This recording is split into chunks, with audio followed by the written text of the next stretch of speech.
അസ്സലാമു അലൈക്കും വറഹ്മത്തുള്ളാഹി. ബിസ്മില്ലാഹിർ റഹ്മാനിർ റഹീം. കഴിഞ്ഞ രണ്ട് ഉദാഹരണങ്ങളിലൂടെയും അതിൻ്റെ വിശദീകരണത്തിലൂടെയും ഈ ലോകത്തെ ജീവിതവും വിഭവങ്ങളും നശ്വരമാണെന്ന് വിവരിക്കുകയായിരുന്നു.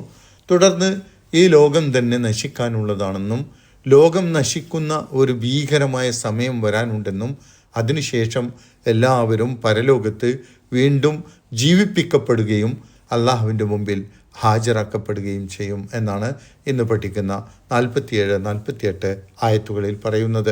വയൗമ നുസയ്യിറുൽ ജിബാല, പർവ്വതങ്ങളെ നാം ഇളക്കിവിടുന്ന ആ ഭയങ്കരമായ ദിവസത്തെക്കുറിച്ച് ഓർത്തുകൊള്ളുക. സയ്യറൽ ജിബാല എന്നാൽ പർവ്വതങ്ങളെ ഇളക്കിവിട്ട് പറപ്പിച്ച് കളയുക എന്നാണ്.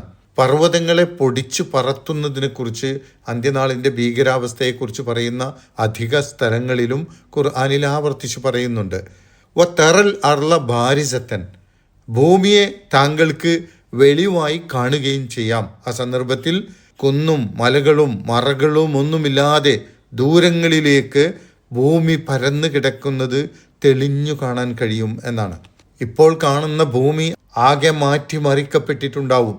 കാടും മലകളും കെട്ടിടങ്ങളും ജീവജാലങ്ങളും ഒന്നുമില്ലാത്ത ശൂന്യമായ സമതല ഭൂമിയായിക്കൊണ്ട് ഭൂമിയെ മാറ്റിയിട്ടുണ്ടാവും. അങ്ങനെ ഭൂമിയിലുള്ളതൊക്കെ നശിക്കുകയും എല്ലാവരും മരണപ്പെടുകയും ചെയ്താൽ പിന്നീട് എല്ലാവരെയും വീണ്ടും ജീവിപ്പിച്ച് വഹശർനാഹും, നാം അവരെയൊക്കെ ഒരുമിച്ച് കൂട്ടുകയും ചെയ്യും. ആളുകളെയെല്ലാം ഒരുമിച്ച് കൂട്ടും അന്ത്യനാളിൽ. വലം നുഗാദിർ മിൻഹും അഹദ, അവരിൽ നിന്ന് ഒരാളെയും വിടുകയില്ല. ആദ്യ മനുഷ്യൻ ആദം തൊട്ട് ഭൂമിയിൽ അന്ത്യനാൾ വരെ ജനിച്ചു മരിച്ച എല്ലാവരും പുനരുജ്ജീവിപ്പിക്കപ്പെടും, അവിടെ ഹാജരാക്കപ്പെടും. ആരും ഒഴിവാവുകയില്ല. വഉരിളു അലാ റബ്ബിക, അവരൊക്കെയും താങ്കളുടെ രക്ഷിതാവിങ്കൽ പ്രദർശിപ്പിക്കപ്പെടും. എല്ലാവരും അള്ളാഹുവിൻ്റെ മുമ്പിൽ ഹാജരാക്കപ്പെടും. ഒരു സംഗതിയുടെ അവസ്ഥകളും ആവശ്യങ്ങളും അറിയാൻ വേണ്ടി ഹാജരാക്കുന്നതിനാണ് അറള എന്ന് പറയുന്നത്. സഫൻ, അണിയണിയായിക്കൊണ്ട്, ഒരു വ്യവസ്ഥയോടുകൂടി അണിയണിയായിക്കൊണ്ടാണ് അവർ ഹാജരാക്കപ്പെടുക. എന്നാൽ ആരും ആരെയും മറയുകയോ ആരും ആരുടെയും പിന്നിലാവുകയോ ചെയ്യുകയില്ല. ആരും ആരുടെയും മുന്നിലോ പിന്നിലോ ആവുകയില്ല. എല്ലാവരെയും ഒരേ സമയം കാണുന്ന രൂപത്തിലായിരിക്കും അണിയായിട്ട് അവിടെ ഹാജരാക്കപ്പെടുക. അപ്പോൾ അവരോട് പറയും, ലഖദ് ജിഅ്തുമൂന, നിങ്ങളെ ഇപ്പോൾ നാം കൊണ്ടുവന്നിരിക്കുകയാണ്.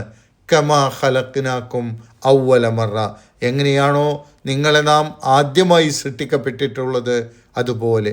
ആ സമയത്ത് അവിടെ ഹാജരാക്കപ്പെടുന്നവരോട് പറയുന്നത് ഇതായിരിക്കും എന്ന് മനുഷ്യരോട് പറയുകയാണ്. പ്രത്യേകിച്ച് പരലോകം ഉണ്ടാവില്ലെന്ന് പറയുന്ന പരലോക നിഷേധികളോട് ഇതായിരിക്കും അന്ന് നിങ്ങളുടെ അവസ്ഥ എന്ന് ബോധിപ്പിക്കുകയാണ്.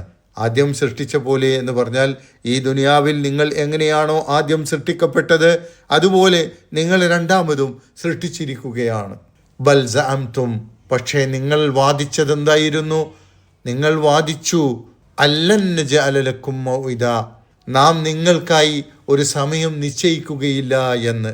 അതല്ലേ നിങ്ങൾ അന്ന് വാദിച്ചത്? അതല്ലേ നിങ്ങൾ ഭൂമിയിൽ വെച്ച് വാദിച്ചത്? നിങ്ങൾ പരലോകത്ത് നിഷേധിച്ചു. എപ്പോഴാണ് ഈ പരലോകം ഉണ്ടാവുക?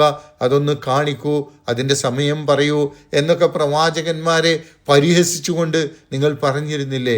ഞങ്ങൾ മരിച്ചു മണ്ണായി എല്ലുകൾ തുരുമ്പിച്ചു കഴിഞ്ഞാൽ പിന്നെയും ഞങ്ങൾ വീണ്ടും സൃഷ്ടിക്കപ്പെടുമോ എന്നൊക്കെയല്ലേ നിങ്ങൾ പരിഹസിച്ചിരുന്നത്? ഇപ്പോഴിതാ നിങ്ങളെ ആദ്യം സൃഷ്ടിച്ച പോലെ രണ്ടാമതും നാം സൃഷ്ടിച്ച് ഇവിടെ ഹാജരാക്കിയിരിക്കുന്നു എന്നാണ് അവരോട് പറയുക എന്നാണ് ഇതിൽ പറയുന്നത്. അല്ലാഹു സുബ്ഹാനഹു വ തആല അത്തരം സന്ദർഭങ്ങളിൽ സന്തോഷത്തോടുകൂടി റബ്ബിനെ കണ്ടുമുട്ടുന്നവരുടെ കൂട്ടത്തിൽ ഉൾപ്പെടുത്തി നമ്മെ അനുഗ്രഹിക്കുമാറാകട്ടെ. അസ്സലാമു അലൈക്കും വറഹ്മത്തുള്ളാഹി വബറകാതുഹു.